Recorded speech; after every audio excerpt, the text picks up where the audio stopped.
30 сентябр президенти ҷумҳурии Тоҷикистон пешвои миллат муҳтарам Эмомалӣ Раҳмон дар ноҳияи Файзобод бинои шӯъбаи маорифи ноҳияро ки ба истиқболи сазовор аз ҷашни 35-солагии истиқлоли давлатии ҷумҳурии Тоҷикистон бунёд гардидааст, мавриди истифода қарор доданд. Ёдовар мешавем ки 20 сентябри соли 2019 пешвои миллат муҳтарам Эмомалӣ Раҳмон барои бунёди шӯъбаи маорифи ноҳия санги асос гузошта буданд. Дар рафти корҳои сохтмонӣ 100 сокини маҳаллӣ бо кори муваққатӣ таъмин гардид. бинои нави шӯъбаи маорифи ноҳияи Файзобод аз 3 ошиёна иборат буда дорои 15 ҳуҷраи корӣ ва дигар иншооти ёрирасон мебошад. Маҷлисгоҳ 100 ҷойи нишаст дошта, дар он барои баргузории чорабиниҳои маърифативу фарҳангӣ шароити мусоид фароҳам оварда шудааст. атрофи иншооти тозабунёд чароғон ва сабзкорӣ шудааст ки ба маркази ноҳия зебоӣ дучанд зам мекунад. бунёди бинои нави шӯъбаи маориф дар ноҳияи Файзобод барои кормандону мутахассисони соҳа шароити арзандаи корӣ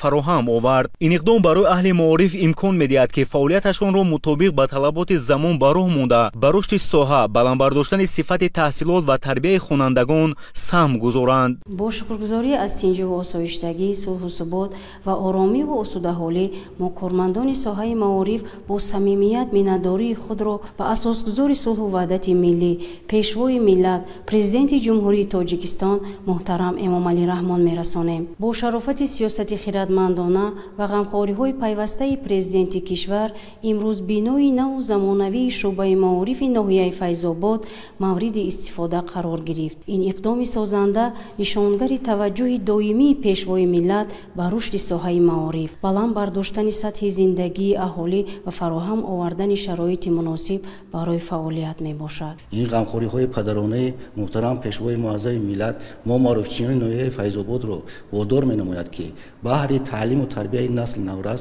дучанд меҳнат намуда миннатдории кулли кормандони соҳаи маорифи ноҳияи Файзободро ба пешвои муаззами миллат баён менамоем. ҳоло дар ноҳияи Файзобод 68 муассисаи таълимӣ, 1 гимназияи хусусӣ ва 4 кӯдакистон бо фарогирии зиёда аз 30 000 хонанда фаъолият дорад. пешвои миллат муҳтарам Эмомалӣ Раҳмон пас аз шиносоӣ бо шароити иншоотҳои нав ба сифати корҳои сохтмонӣ баҳои баланд дода, ба омӯзгорон ва масъулини соҳаи маориф ҷиҳати бозам баландбардоштани сифати таълим, истифодаи васеъи технологияҳои муосир, ҷалби хонандагон ба омӯзиши фанҳои табиатшиносию дақиқ ва аз худ кардани забонҳои хориҷӣ дастуру супоришҳои мушаххас доданд.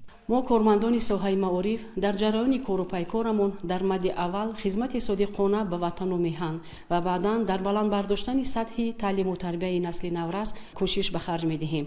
фахр аз он дорем ки имрӯз дар ватане кору фаъолият менамоем ки аз ҷиҳати амният ва сулҳу субот дар қатори дигар давлатҳои бузурги дунё дар раддаи боло қарор дорад. имрӯз мақоми омӯзгор бахусус бонувоне ки дар риштаҳои гуногуни ҷамъиятӣ кору фаъолият менамояд рӯз аз рӯз боло рафта истодааст. ҳамаи ин натиҷаи заҳмату сиёсати хиратмандонаи сарвари кишварамон аст ва мо сокинони ин кишвари биҳиштосо аз ҷаноби олӣ шукргузорем. саъй менамоем ки бо рисолати асили омӯзгорӣ хонандагонро чунон таълиму тарбия диҳем ки дар оянда онҳо мутахассисони хуб ва варзида шуда ба ватану меҳани худ хизмати содиқона намоянд ва Тоҷикистони азизро гулгул шукуфо намоянд. қариб 50% кормандони шӯъбаи маорифи ноҳияи Файзободро занон ташкил медиҳанд. соли равон 22 ҷавон тибқи квотаи президентӣ ба донишгоҳу донишкадаҳои кишвар дохил шуданд ки 12 нафарашон духтарон мебошанд. дар маҷмӯъ давоми солҳои охир 305 нафар духтарони ноҳия тибқи квотаи президентӣ ба муассисаҳои олии таълимӣ дохил шуданд. дар ҳамин ҷо президенти ҷумҳурии Тоҷикистон пешвои миллат муҳтарам Эмомалӣ Раҳмон дар деҳаи шаҳртакиёни ноҳияи Файзобод муассисаи таҳсилоти томактабӣ ва корхонаи воҳиди давлатии хоҷагии манзилию коммуналии ноҳияро ба таври фосилавӣ ифтитоҳ намуданд. ҳамчунин корхонаи воҳиди давлатии хоҷагии манзилию коммуналии ноҳия бо шароити муносиби корӣ ва таъмини техникаи лозима мавриди баҳрабардорӣ қарор дода шуд. иншоот аз 2 ошиёна ва таххона иборат буда дорои 15 ҳуҷраи корӣ, маҷлисгоҳ, ошхона, ҳуҷраҳои маишӣ, таваққуфгоҳ, амбор, техникаҳои соҳавӣ ва дигар иншооти ёрирасон мебошад. сокинони ноҳияи Файзобод бо назардошти шароити фароҳамшуда ва таъмини ҷойҳои корӣ ба пешвои миллат муҳтарам Эмомалӣ Раҳмон арзи сипос намуданд. соли 1967 факултети забонҳои хориҷӣ шӯъбаи англисӣ донишгоҳи давлатии омӯзгорӣ ба номи Садр Айниро хатм намудам ва то имрӯз кору фаъолият дорам. 12 сол аст ки мушовири фанни забони англисӣ кабинети методии шӯъбаи маорифи ноҳияи Файзобод кору фаъолият дорам. хурсанд аз он ҳастем ки мо соҳиби бинои нави замонавӣ гаштем. шукрона аз он мекунем ки дар чунин давлати ободу зебо зиндагӣ ба сар мебарем ва ифтихор аз он дорем ки чунин сарвари ғамхору меҳрубон дорем. собиқадори соҳаи маориф Носир Саиди 80-сола ки умри пурбаракати худро ба омӯзгории забони англисӣ бахшида имрӯз низ дар шӯъбаи маорифи ноҳия фаъолият дорад, намунаи садоқат ба касб ва фидокорӣ мебошад. зимни суҳбати самимии пешвои миллат муҳтарам Эмомалӣ Раҳмон бо Носир Саид барои хизмати арзандааш дар таълиму тарбияи насли наврас изҳори сипос карданд. муассисаи таҳсилоти томактабии рақами 6 бо номи Баҳор дар деҳаи шаҳтакёни ноҳияи Файзобод дар заминаи таваҷҷӯҳу ғамхориҳои пайвастаи сарвари давлат муҳтарам Эмомалӣ Раҳмон ба соҳаи маориф дар дораи нақшачорабиниҳо бахшида ба 35-солагии истиқлоли давлатӣ бо саҳми соҳибкорони маҳаллӣ бунёд гардидааст. иншоот барои ба таҳсил фаро гирифтани 50 кӯдак пешбинӣ шуда мувофиқ ба завқи кӯдакон ва ҷавобгӯи талаботи соҳа сохта шудааст. дар муассиса барои инкишофи зеҳни кӯдакон, аз худ кардани донишҳои замонавӣ ва машғул шудани онҳо ба бозиҳои гуногуни шавқовар шароити муносиб фароҳам оварда шудааст. ороиши бино ва саҳну майдони бозӣ бо сифати баланд анҷом дода шуда, рахти хоб, мизу курсӣ ва айёнату ашёи хониш мувофиқ ба завқи кӯдакону наврасон фароҳам оварда шудааст. ифтитоҳи маҳзани илму адаб Кӯдакистон орзуи деринтизори сокинони деҳаи шаҳтакиёни ноҳияи Файзобод буд. бо ташаббуси пешвои муаззами миллати мо имрӯз ин орзуи мо амалӣ гардид. мо мураббиён, омӯзгорон хеле хушнуд ҳастем ки пешвои муаззами миллати мо чун дигар соҳаҳо соҳаи маорифро дастгирӣ менамоянд. طبق لایحه برای دو گروه صنفخانه‌های مشغولیت، حجره‌های خواب و آشخانه ساخته شده است که برای کودکان خوش‌طالع زمان صاحب استقلالی تحفه ارزنده به حساب می‌رود. سلام ای پیشوا مردی خداداد، بکردی از سری نو کشور آباد، همه احسن همه خان تحسین به آن فرزانه مادر کی تو را زاد. کوی وطنم بوی گلی تر دارد، از سنگی وطنی دایما در دارد. شکرانه کنم که تاجیکستانی عزیز مانند جناب عالی سرور دارد.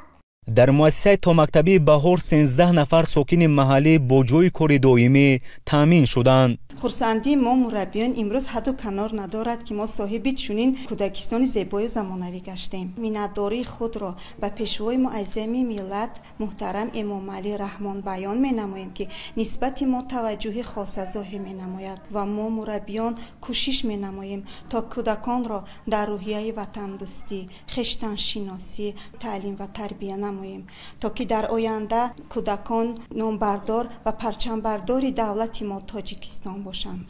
در رسم افتتاح انشاءات ذکر شده به همه کودکان تحفه‌های پیشوای ملت محترم امامعلی رحمان تقدیم گردید که شادی و نشاط آنها را دوچند نمود. افتتاح انشاءات نوی ساحه معارف برای ساکنان ناحیه فیض‌آباد تحفه ارزنده گردید و آنها منتداری و صمیمیت خاص خویش را به سرور دولت محترم امامعلی رحمان بیان نمودند.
ҳамчунин корхонаи воҳиди давлатии хоҷагии манзилию коммуналии ноҳияи Файзобод бо шароити муносиби корӣ ва таъмини техникаи лозима мавриди баҳрабардорӣ қарор дода шуд. Иншоот аз 2 ошёна ва таххона иборат буда дорои 15 ҳуҷраи корӣ, маҷлисгоҳ, ошхона, ҳуҷраҳои маишӣ, таваққуфгоҳ, анбор ва иншооти ёрирасон мебошад. ба иттилои масъулин, корхона дорои 17 техникаи гуногун-тамға мебошад ки барои пешбурди фаъолияти кормандони соҳа мусоидат менамояд. ҳоло дар корхона зиёда аз 60 мутахассис фаъолият менамояд. бо дастгирии асосгузори сулҳу ваҳдати миллӣ, пешвои миллат, президенти ҷумҳурии Тоҷикистон муҳтарам Эмомалӣ Раҳмон, имрӯз мо соҳиби бинои ҳозирзамон гаштем ки ин бино бо тамоми таҷҳизотҳояш муҳайё мебошад. пеш мо дар биное фаъолият мекардем ки ба талаботи замони муосир ҷавобгӯ набуд. бо мавриди истифода қарор додани бинои нави корхонаи воҳиди давлатии хоҷагию манзилию коммуналии ноҳияи Файзобод ва баҳравар гардидан аз шароити мусоиди корӣ, мутахассисон бо ҳавасмандӣ изҳор доштанд ки ӯҳдадориҳои вазифавиашонро бо масъулияти баланд иҷро мекунанд.